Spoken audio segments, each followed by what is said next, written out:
नमस्कार। सामाजिक कहानियाँ चैनल में आपका हार्दिक स्वागत है। दोस्तों, आज मैं जो कहानी आपको सुनाने जा रहा हूँ वह सुभद्रा कुमारी चौहान की लिखी हुई कहानी है, थाती। कहानी का नाम है थाती। तो आइए बिना विलंब किए कहानी सुनिए।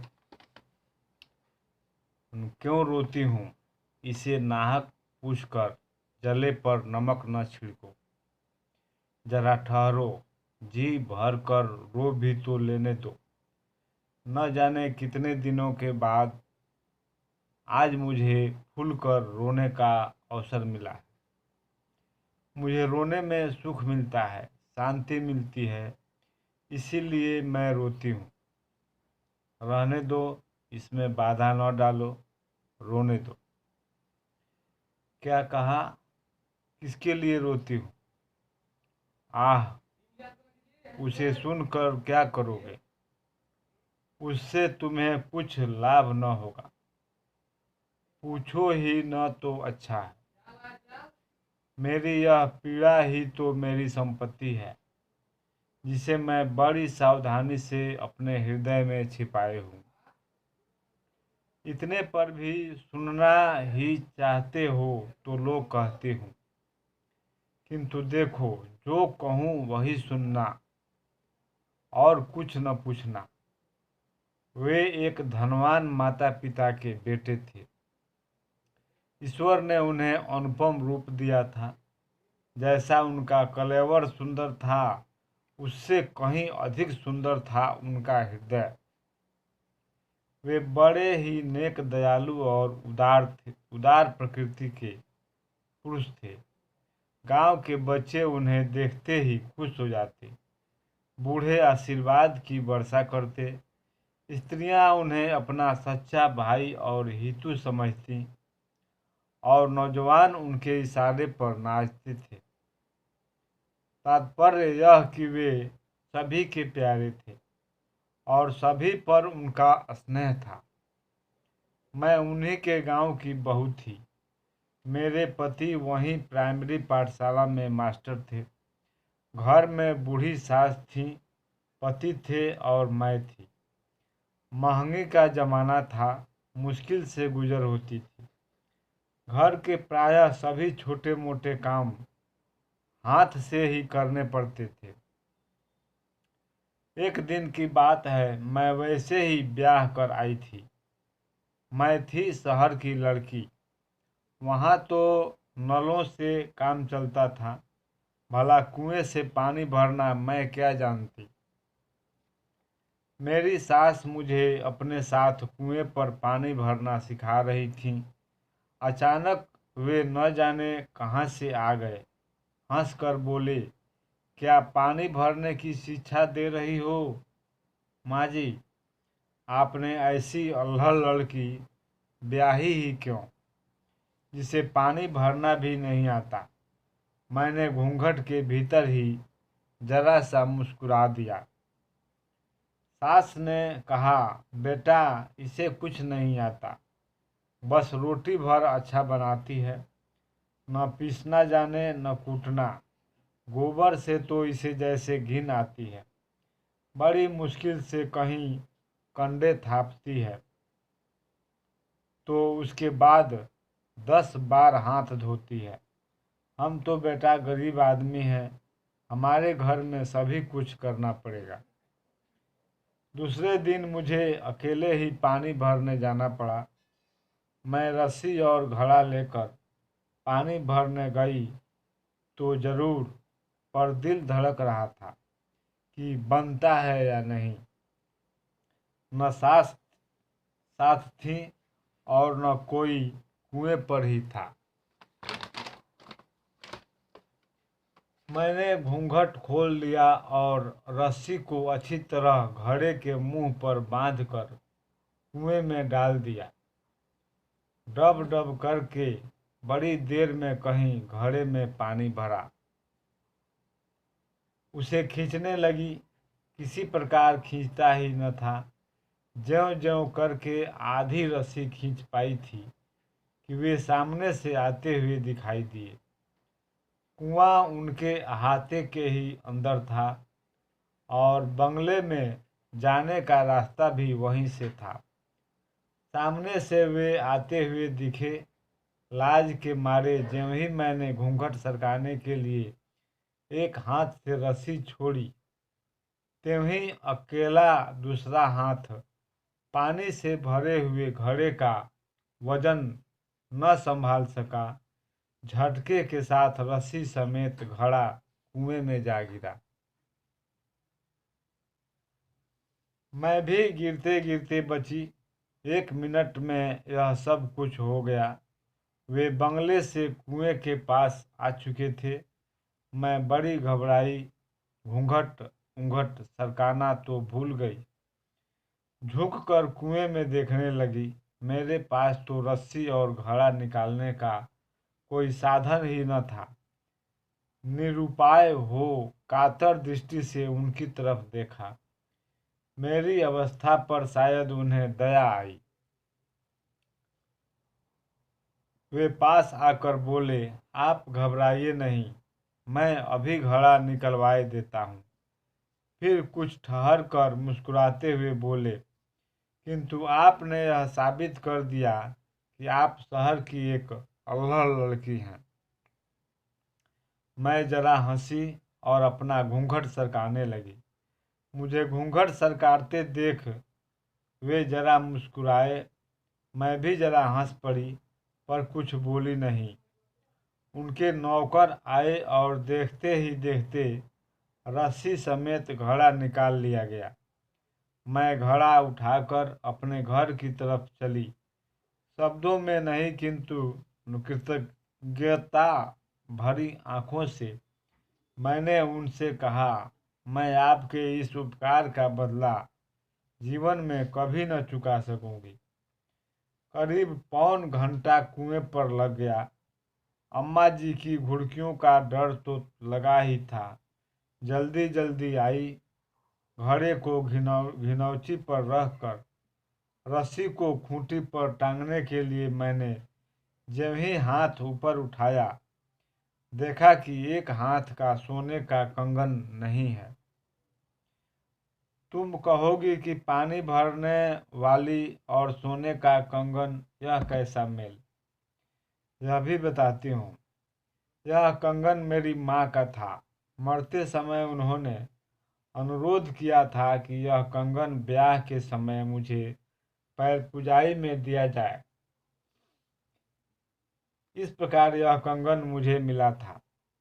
रस्सी टांग कर मैं फिर कुएं की तरफ भागी। देखा तो वे सामने से आ रहे थे।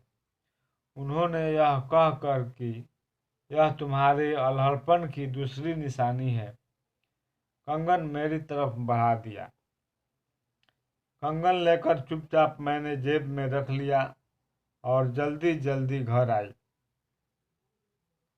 घर आकर देखा पति देव स्कूल से लौटे थे। अम्मा जी बड़े क्रोध से उनसे कह रही थी। देखा नई बहू के लक्षण। एक घड़ा पानी भरने गई तो घंटे भर बाद लौटी और यहाँ पानी रखकर फिर दीवानी की तरह कुएं की तरफ भागी। मैंने तो पहले ही कहा था कि शहर की लड़की न ब्याहो, पर तुम न माने। बेटा, भला यह हमारे घर निभने के लक्षण हैं? और सब तो सब, पर जमींदार के लड़के से बात किए बिना इसकी क्या अटकी थी। यह इधर से भागी जा रही थी, वह सामने से आ रहा था। उसने जाने क्या इसे दिया और इसने लेकर जेब में रख लिया। मुझे तो यह बात नहीं सुहाती। फिर तुम्हारी बहू है, तुम जानो, बिगाड़ो चाहे बनाओ। मेरी तरफ उन्होंने गुस्से से देखकर पूछा, क्या है तुम्हारी जेब में, बतलाओ तो। मैंने कंगन निकाल कर उनके सामने रख दिया। वे फिर डांट कर बोले, यह उसके पास कैसे पहुंचा। मैंने डरते डरते अपराधिनी की तरह आदि से लेकर अंत तक कुएं पर का सारा किस्सा उन्हें सुना दिया। इस पर अम्मा जी और पतिदेव दोनों की ही झिड़कियां मुझे सहनी पड़ी। साथ ही ताकीद भी कर दी गई कि मैं अब उनसे कभी न बोलूं। क्या पूछते हो उनका नाम? हाय रहने दो, मुझसे नाम न पूछो। उनका नाम जुबान पर लाने का मुझे अधिकार ही क्या है? तुम्हें तो मेरी कहानी से मतलब है ना? हाँ, तो मैं क्या कह रही थी? मुझसे कहा गया कि मैं उनसे कभी न बोलूं। यदि यह लोग फिर कभी मुझे उनसे बोलते देख लेंगे तो फिर कुशल नहीं। मैंने दीन भाव से कहा, मुझसे घर के सब काम करवा लो, परंतु कल से मैं पानी भरने नहीं जाऊंगी। इस पर पतिदेव बिगड़ कर बोले, तुम पानी भरने न जाओगी तो मैं तुम्हें रानी बनाकर नहीं रख सकता। यहाँ तो जैसा हम कहेंगे वैसा करना पड़ेगा। उसके बाद क्या बतलाऊं कि क्या क्या हुआ। ज्यों-ज्यों मुझे उनसे बोलने को रोका गया, त्यों-त्यों एक बार जी भर कर उनसे बात करने के लिए मेरी उत्कंठा प्रबल होती गई। किंतु मेरी यह साध कभी पूरी न हुई।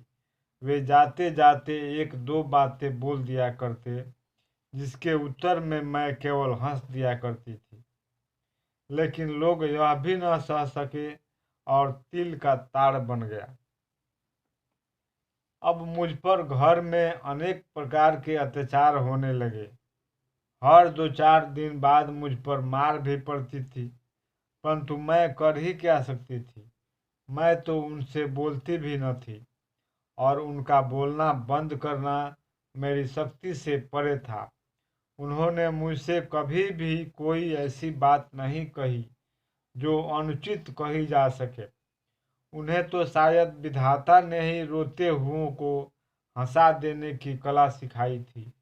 वे ऐसी मीठी चुटकी लेते, कभी हंसी की बात भी करते तो इतनी सभ्यता से, इतनी नपी तुली कि मैं चाहे कितनी दुखी होऊं हंसी आ ही जाती थी। किंतु धीरे धीरे मुझ पर होने वाले अत्याचारों का पता उन्हें लग ही गया। उनके दयालु हृदय को इससे गहरी चोट पहुंची। उस दिन अंतिम दिन जब मैं पानी भरने गई, वे कुएं पर आए और मुझसे बोले, मैं तुमसे कुछ कहना चाहता हूँ। उनके स्वर में पीड़ा थी, शब्दों में माधुर्य और आंखों में न जाने कितनी करुणा का सागर उमड़ रहा था। मैंने आश्चर्य के साथ उनकी ओर देखा। आज पहली ही बार तो इस प्रकार वे मेरे पास आकर बोले थे। उन्होंने कहा, पहली बात जो मैं तुमसे कहना चाहता हूँ वह यह कि मेरे कारण तुम पर इतने अत्याचार हो रहे हैं। यदि मुझे पता चल जाता तो वे अत्याचार कब के बंद हो चुके होते। दूसरी बात जो मैं तुमसे कहने आया हूँ वह यह कि आज से मैं तुम पर होते अत्याचार की जड़ उखाड़ कर फेंके देता हूँ। तुम खुश रहना मेरी अल्हड़ रानी। वे मुझे इसी नाम से पुकारते थे। यदि मैं तुम्हें भूल सका तो फिर यहाँ लौट कर आऊँगा, नहीं तो आज ही सदा के लिए विदा होता हूँ। मुझ पर बिजली सी गिरी। मैं कुछ बोल भी न पाई थी कि वे मेरी आंखों से ओझल हो गए। अब मेरी हालत पहले से ज़्यादा खराब थी। मेरा किसी काम में जी न लगता था। कलेजे में सदा एक आग सी सुलगा करती, परंतु मुझे खुलकर रोने का अधिकार न था। अब तो सभी लोग मुझे पागल कहते हैं। कुछ भी करूं करने देते हैं।